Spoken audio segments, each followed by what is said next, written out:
The U.S. Army's Nike Zeus defense missile intercepted a ballistic missile today in a test high over the Marshall Islands in the Pacific. A Pentagon spokesman said that the U.S. was not aware of a similar achievement by the Soviets. Even so, Pentagon officials emphasized the controlled conditions of today's test and remained doubtful of the defense missile's effectiveness in a real nuclear attack involving a large number of ballistic missiles. The Soviet Union has scheduled a new series of nuclear tests for August. At today's press conference, President Kennedy was asked if he held out any hope for an agreement on a test ban treaty after the new Soviet series is completed. Well, the tests that we carried out were due to the breach of the moratorium by the Soviet Union last fall. We will have to make an analysis of their tests and see whether they present a further risk to our security. We will therefore have to wait. I'm sorry the Soviet Union is testing. They broke the agreement, tested in last fall. We tested in response. Now they carry out another series of tests, and the world plunges deeper into uncertainty.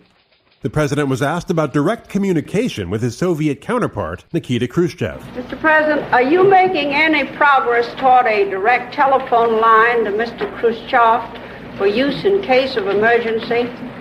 We have not done that, no.